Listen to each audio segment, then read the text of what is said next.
और हारून साहब, अब ज़ाहिर है स्पेशल इकनॉमिक जोन्स भी पाकिस्तान उस तरह से नहीं बना सकता जिस तरह माजी में पाबंदियों से पाकिस्तान किसी हद तक आज़ाद रहा। IMF की टर्म्स एंड कंडीशन बड़ी सख्त हैं, तो ये स्पेशल इकनॉमिक जोन्स के बगैर किस तरह से लोकल इन्वेस्टर को भी फिर इंसेंटिव्स या कोई पर्क्स एंड प्रिविलेजेस ऑफर किए जा सकेंगी? देखिए, ये जो स्पेशलाइज्ड हमारे इकोनॉमिक जोन्स हैं, ये तो एक चीन का मॉडल है। वहां की कंपनियां वहां पे काम करना पसंद करती हैं for a variety of reasons. देखिए, इंसेंटिव्स जो होते हैं ये, और अगेन क्योंकि चीन इंडस्ट्री को रिलोकेट करना चाहता था, तो ये उसके लिए ये मॉडल है और उस पर हमें काम करना चाहिए। IMF आपको ये कहता है कि आप डिस्टॉर्शन ना क्रिएट करें, कि आप एक इकोनॉमिक जोन में ऐसे इंसेंटिव ना दें जो बाहर के लिए ना हो। मैं इसीलिए अर्ज कर रहा हूं, हमें क्रॉस द बोर्ड इस वक्त प्रायोरिटी सेक्टर्स एग्रीकल्चर, जैसे मैं smart agriculture, energy transition, technology emerging and IT and value added textile, अगर हम लेट्स से इन 4 पे हम फोकस करते हैं, तो उसके इंसेंटिव्स अगर सबके लिए एक है तो उस पर तो IMF कुछ नहीं कहेगा।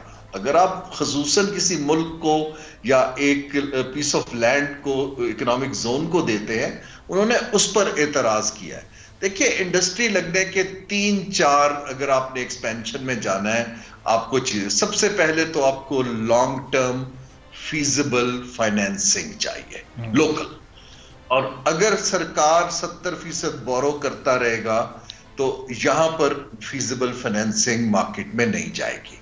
हमें बड़ा केयरफुली सोचना चाहिए कि हम एक बड़ा डेवलपमेंट बैंक बनाएं। ये जो हमारे बहुत सारे जॉइंट वेंचर्स हैं गल्फ कंट्रीज के साथ, जो DFI कहलाते हैं, इनको मर्ज करें और एक लॉन्ग टर्म पैक बनाएं फैसिलिटी।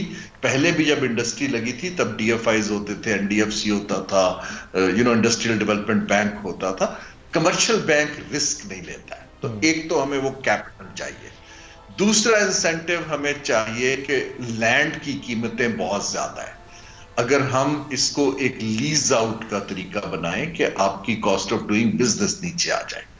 तीसरा इंसेंटिव हमें चाहिए कि ऐसी इंडस्ट्री चाहिए जो बहुत ज्यादा बिजली पे, यूटिलिटीज पे डिपेंडेंट ना हो।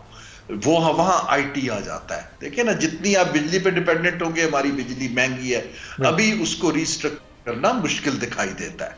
तो ये मैं आपको ऐसे इंसेंटिव बनाने के लिए आपको एक्सपर्ट्स चाहिए, आपको ऐसे लोग चाहिए जिनको पता हो कि दुनिया में कौन कैसे कर रहा है। उनके लिए स्पेस क्रिएट करेंगे तो आगे चलेगा। सऊदी अरब भी ये कर रहा है, UAE भी ये कर रहा है, कतर भी ये कर रहा है, वियतनाम पहले ये कर चुका है, बाकी लोग भी। आप उनको यूज करें, उनको स्पेस दें। अगर आपने ब्यूरोक्रेसी से उसको सेकंड गेस करना है, फिर आपके पास अच्छा एक्सपर्ट सामने नहीं आता।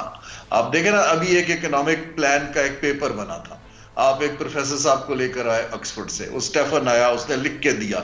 इसके बाद हमने ब्यूरोक्रेसी को और एक कमेटी बना के उसको सेकंड गेस में डाल दिया।